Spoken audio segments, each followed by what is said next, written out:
people composing gloves here, and today we're going to be proving the Pythagorean identities. And so let's go ahead, let's jump straight into this.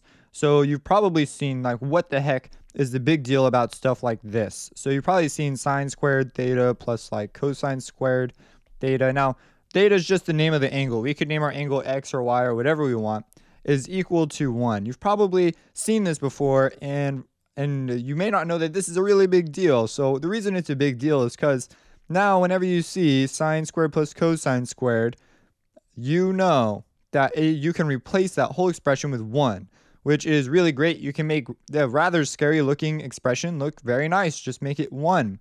You can also do some other things, like if we were to subtract cosine squared theta, we would get 1 minus cosine squared theta. Now, whenever you see a sine squared theta, you could put this there, which could be useful. Maybe you have cosines and you want to get rid of some, and somehow this will help you do it. So, very, very useful identity. The other really, really cool thing is 1. Wherever you see a 1, you could put this mess. Now, wherever you see 1, you could put this mess, and in your math, this is often super duper useful. But how does this even make sense? How do we even get to this conclusion? What the heck is this? So let's start off. First, let's draw a circle. So I'm going to draw a circle here, like so. I know it's not a beautiful circle, but bam, I have stuff that makes it beautiful for me. And then we'll put a coordinate system on it, right? So we're going to make this our unit circle. Okay, unit circle. And on our unit circle, we're going to have some angle. We're just going to draw like a random angle, there. And from our random angle at this point, we're going to drop an altitude. That's the name for when you do something like this. We're dropping an altitude. And we know that this is, whoops, let's do that in black. We know that this is the y-axis. This is the x-axis. And the reason we're doing this is because we want to figure out some stuff about sine and cosine before we go anywhere. So if we were to look at this triangle we've made, we can say that the distance here that I'm underlining in green, or overlining, I guess, is x. And we know that that distance in red, right, we've gone up by some y. And so if we were to go to this coordinate, it would be x comma y. Now, what we can do is we know that we have some angle here, and this angle we could call theta, right? Or x or y, or we already used x and y, so probably not a great idea. So we typically use theta. Now for theta, we can use our definitions of sine and cosine to do this. We also have one other important fact. Because we're working in a unit circle, we know that we have a hypotenuse of 1. Our hypotenuse is 1. And so we know some interesting things from this. We know that because this red line's an altitude, this forms a right angle, which means we can use right triangle stuff to do some magic to this jazz. So let's go ahead and look at this. So we know that sine, right? Sine is equal to opposite over hypotenuse. And cosine is equal to adjacent over hypotenuse. And you'll use this actually all the time in physics if you get to like calculus-based physics. So this is really important. We know that our hypotenuse is 1. So the sine of our angle theta, so if we had sine of the angle theta, that's going to be the opposite, which is y. So sometimes you'll also see it as y over, they'll call this r sometimes, or h still.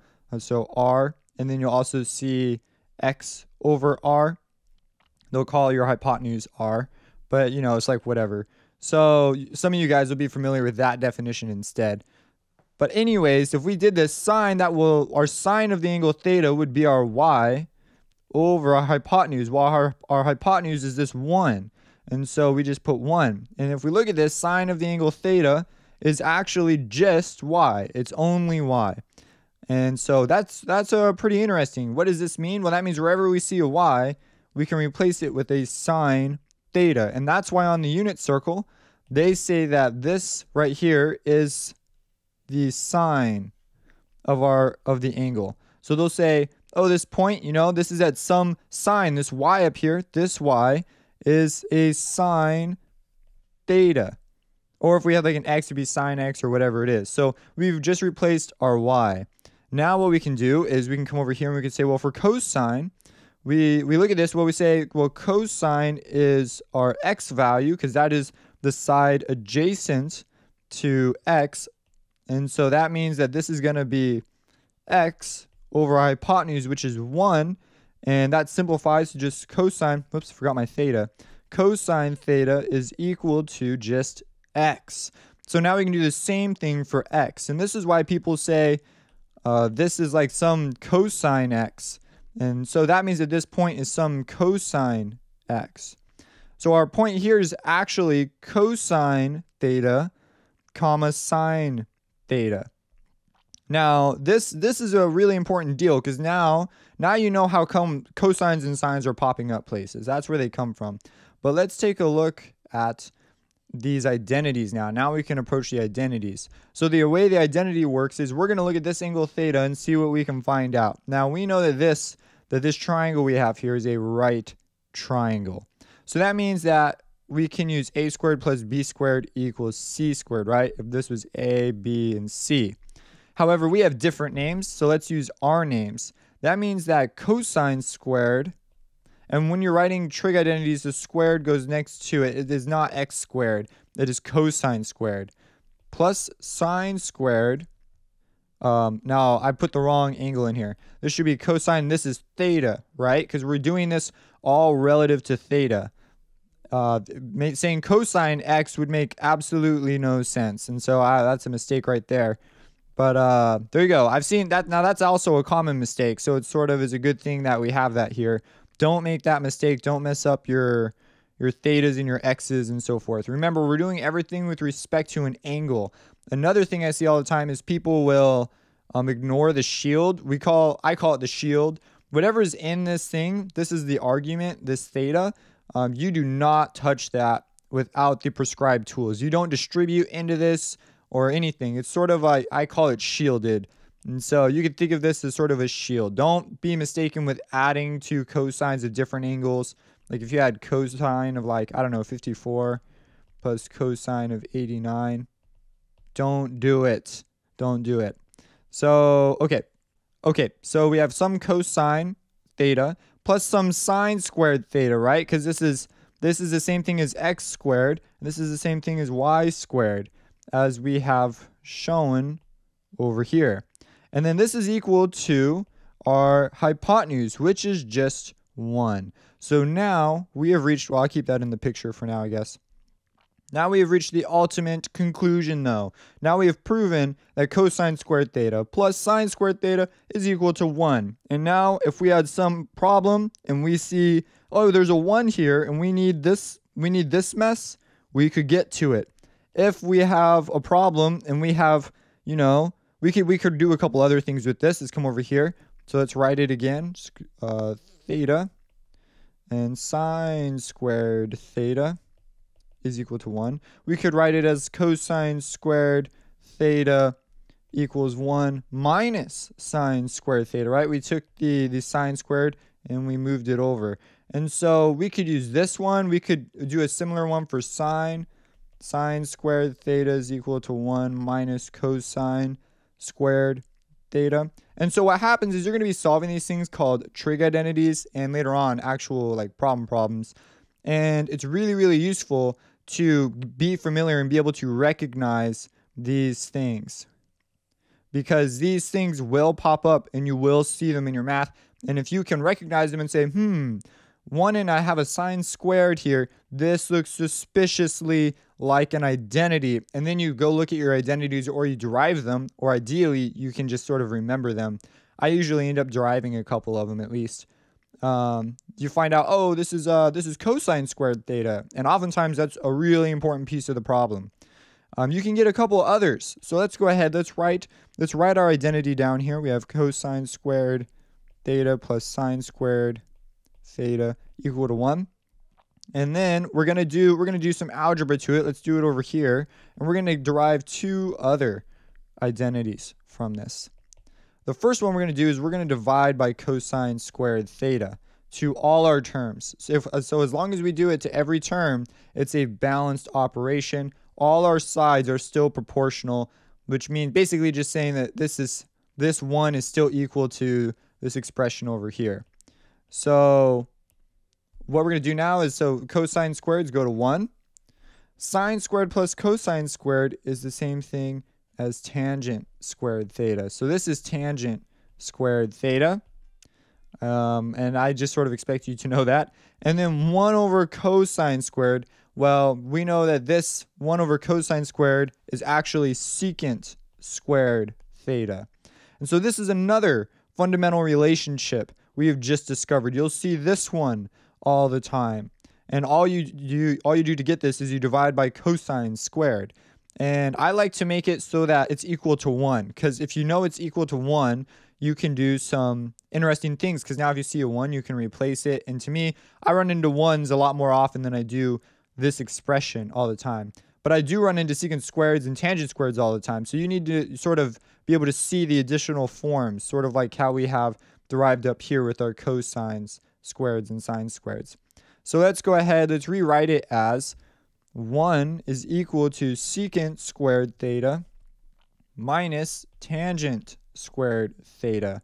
I like doing that, so let's write that over here. 1 is equal to secant squared theta minus tangent squared theta. And so now we have our second identity. Now there is a third one, right? Because we did cosine. Now let's do sine. So we have cosine squared theta plus sine squared theta equal to 1. We will divide by sine squared instead this time. So we're dividing by sine squared. Whoops, no equals to. We are dividing sine squared theta. And from here, we get, right, cosine over sine squared. And we just chose sine squared because we already did cosine squared, right? We just sort of wanted to do both, see what comes out. Dividing by the 1 over here is like, everything would just come out the same, so we leave that one alone.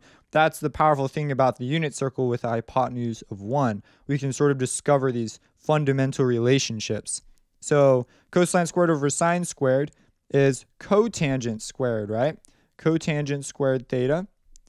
And sine squared over sine squared is 1, because anything divided by itself is 1. And then 1 over sine squared, well, that's cosecant squared theta. And then from here, we've discovered the third fundamental relationship. Now, if you have any of the 6 trig functions, cosine, sine, secant, tangent, cotangent, cosecant, if you have any of those, you have a Pythagorean identity that allows you to go at that thing. That's why this is important. I used to wonder, why are there 3 of these? I don't understand why we're doing all this derivation. And then I realized, oh, it's so we get to all the trig functions. None of them are left out.